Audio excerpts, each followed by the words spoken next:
यदा यदा हि धर्मस्य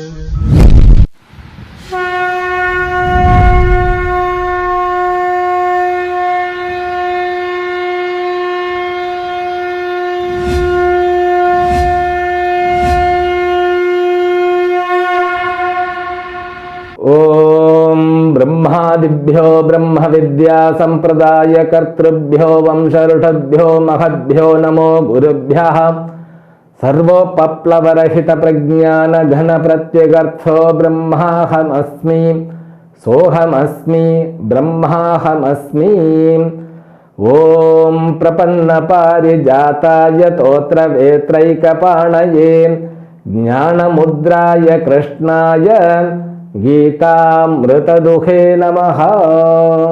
May the Almighty Shri Lord Venkateshwara bestow all kinds of prosperity, wealth, health and eternal happiness with Paripurna Lakshmi Katakshams to you and the entire your family and friends. Let us begin Bhagavad Gita, verse number 12 of 12th chapter. Shri Bhagavan Uvacha Shreyo Hi Jnanam Abhyasa ज्ञानाध्यानं विशिष्यते ध्यानात् कर्म फल त्यागः त्यागात् शान्तिरनन्तरम्. Up to the last verse, Bhagavan had completed whole the 5 steps of Bhagavad Gita. Beautifully, Bhagavan has brought whole spiritual activities under one table through which a human being can have the complete knowledge about spiritual life or spiritual aspects. If a speaker wants to get clear picture about the spiritual seeking, he can just go through the 12th chapter. But the 12th chapter needs the complete backup of the 11 chapters of Bhagavad Gita. Okay, so I would like to share an incident which took place last month in my life. Last month I delivered a lecture in a college. There were students, I think more than 200 people were there. After finishing my talk, I gave the time for question and answer.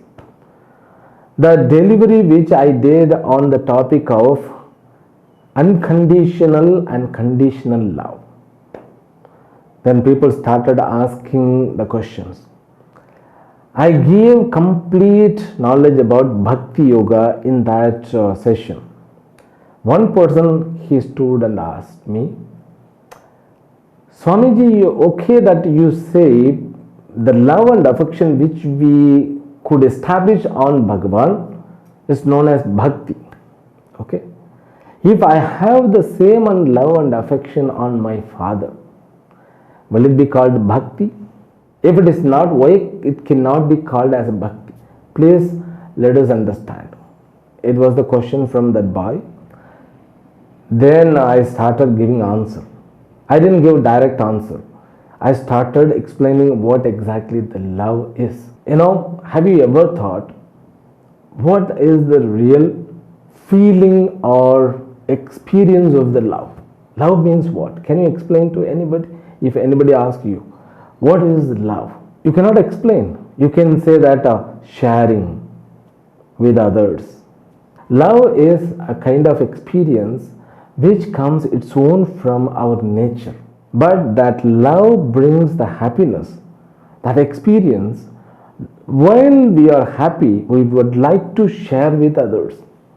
In the same way, we also expect others should provide the same love, means expression towards us. When I share, they have to also share with me. That's what my expectations. So this love with condition, I love you, therefore you have to love me.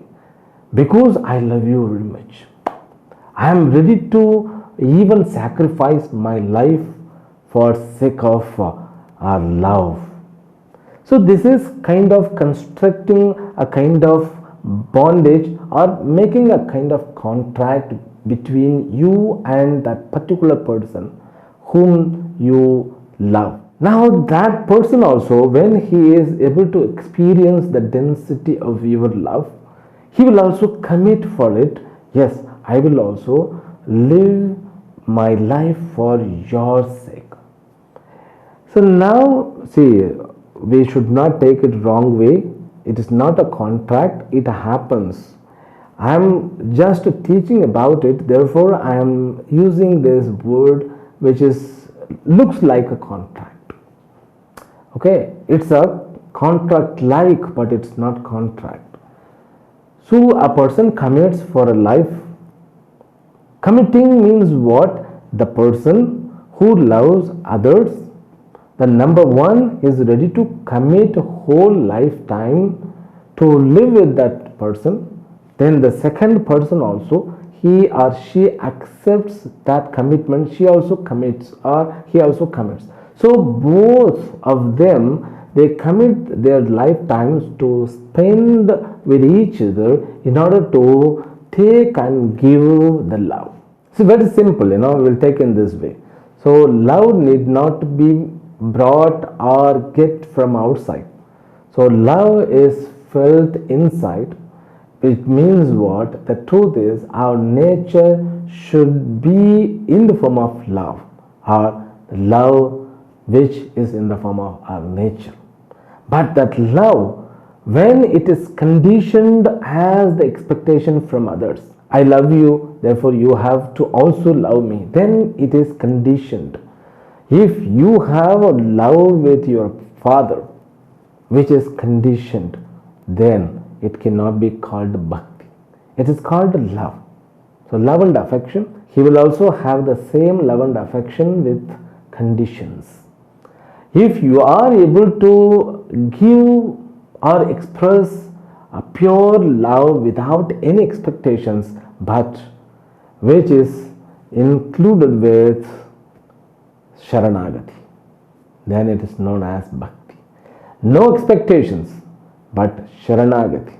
The love which is loaded with Sharanagati can be called bhakti. If you have that love towards your father, then it is Pitru Bhakti alone. If you have this love with your mother, it is known as Matru Bhakti.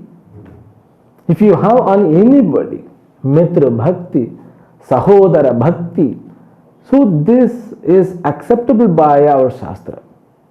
You cannot deny, oh, don't have love, it is very bad. No, that is considered as dharma alone. But Shastra also doesn't deny this conditioned love. If you are a human being, you should know how to express the love, how to expect the love.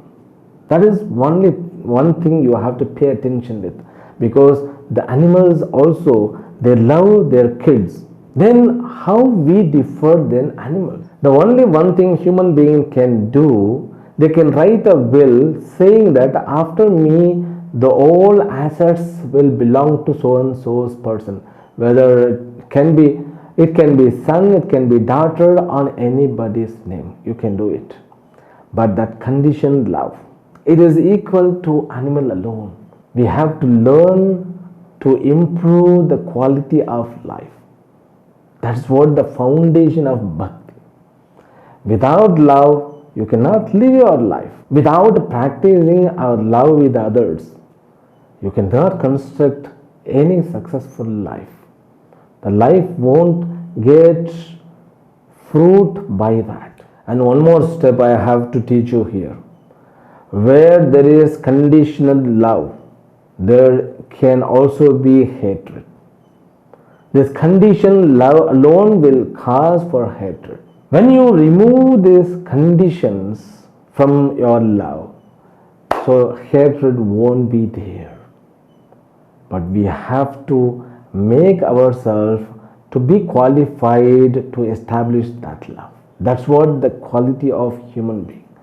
We have to transform ourselves from being with conditional love to unconditional love. That's what Bhagavan says, Dharma viruddho kamosmi bharatarushabha.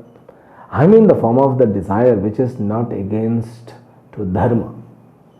That kind of love, if you are able to experience, you are able to give the people, then you are considered as a contributor. You are considered as a great devotee. If you want to convert your love into unconditional level, you should have undergone these 5 steps. Otherwise, it's impossible, I tell you. Where there is no Ishvara Sharanagati, you cannot have this unconditional love. The human being worship unconditional love. Therefore, we even glorify all these great people, all these spiritual people who expressed and experienced this unconditional love. That unconditional love is known as bhakti. That bhakti has been classified very nicely by Bhagavan Krishna. Okay. In these words, Bhagavan just he summarizes whatever that he has told earlier, but in different way. There he began from the highest bhakti to the lowest bhakti. Now here Bhagavan says he glorifies that the first step of bhakti for the sake of Arjuna. But he does in different way. You should not become confused by studying or reading the translation of these words. You have to be very careful. Jnanam abhyasat shreyah. Abhyasat jnanam shreyah. Abhyasa means Krishna used with different meaning in the verse number 9. There abhyasa means ekarupa bhakti. You should not get confused. But here he says it's a top level bhakti. What is that? Nirguna upasana. But he gives another technical term which is known as nididhyasanam. Nididhyasanat jnanam shreyaha. Nididhyasana is the highest meditation known as Vedantic meditation. What does it mean, Vedantic meditation? Once you are able to identify yourself with Ishvara, and after that, what else the spiritual sadhana will be? No any preliminary sadhanas are prescribed to that person. That person has to sit in a place and have the experience which is brought by the Shastra. He is able to feel that identification with Ishvara and he is one with Ishvara. That is what known as Nirvikalpa Samadhi.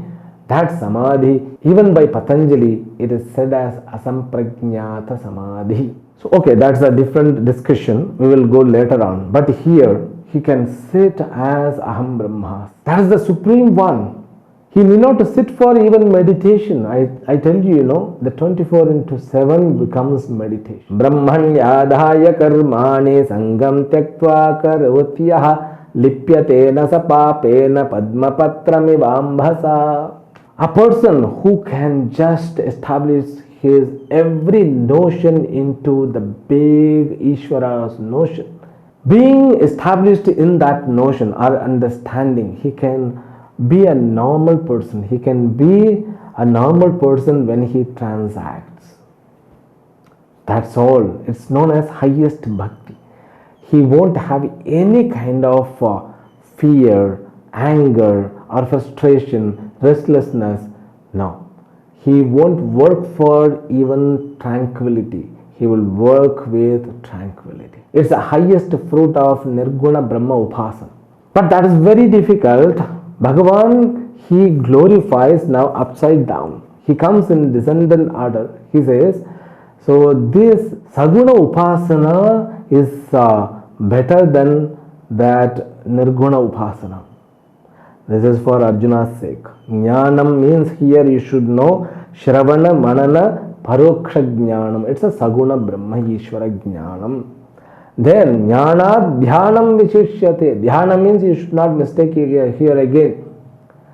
Previously he said that Dhyana means something else. Dhyana means Vishnoho Kirtanam Shravana Kirtanadi. It's having Ekarupa Bhakti. This is one step down, but Bhagavan glorifies, this is better than that. It is greater than that. Dhyanat karma phalatyagaha. The karma yoga becomes superior now. Karma yoga is glorified by Lord Krishna. Why? Because the Arjuna's ability, capacity is to only follow Karma Yoga. That's all. Therefore, Bhagavan says, by giving up Karma Phala, you can feel the freeness immediately. Chantihi Anantaram. Immediately you get peace of mind. It means what? You will get Chitta Shuddhi and relief from your Karma Phala. That's all. The pressure will be relieved immediately when you do, Krishna Arpanam Astu. This is glorified only for the sake of Arjuna's level in spiritual progress. But you should not take these words as the pramana. You should not take, the Nirguna Upasana is the lowest and this Karma Yoga is the highest one. We need not to break the Parampara system, but at least we should try to understand what Parampara would like to tell us. According to the Adhikaritva qualifications, the teaching has to be given. That's all. That's what Krishna Paramatma has given. The next words, Adveta sarva bhutanam maitrah karuna evacha nirmamo nirahankaraha samadukha sukha kshami. Now you may ask the question. One should have the questions now. By just giving up the karma phala, how can we are benefited? Giving up means what? Because I work for my bread and butter. Since morning to evening, I work a lot. Finally, if I utter the word, I am giving it to Lord Krishna. What will happen? No, the magic will happen. Definitely magic will happen. Why? Because your mind, it is not connected with us. The mind is connected with the collective Ishvara Swarupa. When you bring that attitude, I am giving up everything, I am surrendering to Him, gradually, your mind will get the growth through which you will gain the power or capacity to come away from your desires. Slowly you will develop Vairagya. Vairagya means what? You will become matured. Are you craving to play the play which you played at the young age? No. Now you have become matured. You are not going to play on the street. You may play with your children, but for the sake of their happiness, you may do that. But for your longing, you need not to get it done right now. Because you have grown from that stage. Now you need not to get into that activity. In that way, in the same way, when you started surrendering, magic will happen. Then Bhagavan will take care. Your process will be continued. Automatically, you will be taken to the highest position. But you have to keep yourself to bring or to fit with the process. You have to keep making effort. That is the only one thing we have to get it done. Now, the all 5 steps have been completed by Bhagavan Krishna. The first portion of 12th chapter have been completed. Now, he brings the Jnani Lakshanam hereafter from the verse number 13. Adveta sarva bhutanam means a person who doesn't have any likes and dislikes. Adveta means hatred. Didn't I tell you, where there is conditional love, there you can find hatred. The hatred can be converted into love. The love can be converted into hatred. People are not aware about it. They glorify if somebody, they are falling into love. So-called, love marriage. That love marriage, it goes upside down after a few years. Why? Because the conditional love may take another form and again it goes back. Therefore, this conditional love has got one more page. That one more page is hatred. This Jnani, who is very much aware and alert with conditional love, therefore, he doesn't have 2 pages. He has got only 1 page. That is what? Original page. It's what? the love which is nothing but our nature. Now one should realize our nature itself love. That love which includes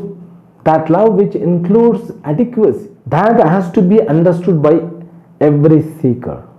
If you want to have the growth in spiritual life or in spiritual aspects, you may be continuing yourself. You may be continuing as a married person, as a grihastha, if you are aware enough about our nature in which there is no inadequacy. A spiritual seeker should be aware enough about his own swarupa. His swarupa, which is nothing but in the form of love, doesn't contain insecurity. So where there is no insecurity, the completeness will be experienced. When the completeness is experienced, there you need not to find, you won't find any longing or any limited likes, limited dislikes. He won't be even victimized by that. He may see them in his mind, but he won't be clutched by his own likes and dislikes. He will just check with what Dharma says, he will follow that. He won't be victimized.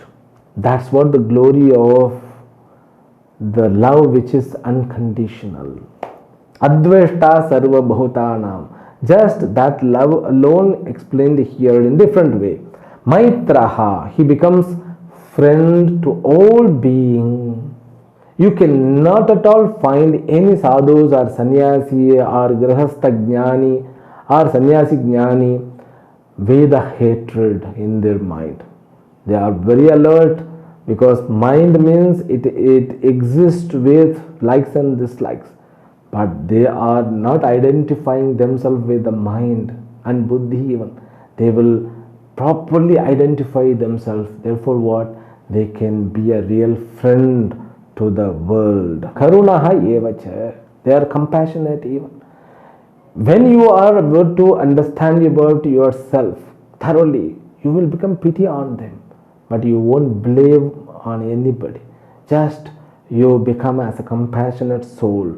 Nirmamaha. Definitely you won't be having mamakara, because all whatever is being created in the form of creations is because of Ishvara, and Ishvara alone exists in all the names and forms. Therefore this mamakara won't be there. Even ahankara. Ahankara means I do the things. No, he won't be victimized by his own ahankara. Samadukkaha sukhaha kshami. And he will become even minded when he is happy, when he is sad, because he is not happy, his mind becomes happy. He is not going to be sad. Here the mind which becomes sad, and this mind doesn't have sufficient capacity to judge whether it is right or wrong. Sometimes we become sad for good thing even, because we liked something else, but what happened was something else than my desire. One person was saying to me, Swamiji, I wanted to become an engineer, but I have become a doctor. Then I said, why you are sad? Becoming a doctor is a very good thing. Then that person said, that I know, Swamiji, I am happy, but I don't say I am sad, but still in one corner of my mind, so it says I am sad. Some sorrow exists in the corner of my mind. Then I immediately said, so send some drugs into you, so that will be cleared, or it will be washed out. And he laughed at me. That's his expectations. He could have not become successful engineer if he would have got the opportunity to go into it. Because of his punya pala, he has become doctor, and that doctor, even he is a very famous person in a city. That's good to continue as a doctor. People are getting benefited. And I convinced him by saying that if you would have become an engineer, that to mechanical engineer, you will be dealing with machines. Now you are dealing with a human being. They are thanking you. They are valuing your service. No machine will come and value your service. You will be lacking the communication from opposite side. Now you are getting the responses. people see you and respect you as you are the creator of the world. You have to realize it. You just accept yourself as you are now. You can have a proper life. Then he started living a proper life. That's what sometimes we don't know why we like, why we don't. We have to change ourselves. We have to understand completely. Even spiritual activities has to be understood completely. Therefore, Bhagavan Krishna has given this as bird eye view. Therefore, this chapter is very important chapter among all other chapters, because this 12th chapter is the essence of past 11 chapters. If you are able to understand this chapter, then alone you can digest the forthcoming chapters. So that we will continue from tomorrow. Harihi Om. Om Purnamadah Purnamidam Purnat Purnamudachyate Purnasya Purnamadaya Purnamevavashishyate. Om Shanti Shanti Shanti. Harihi Om. Shri Gurubhyo Namaha. Harihi Om.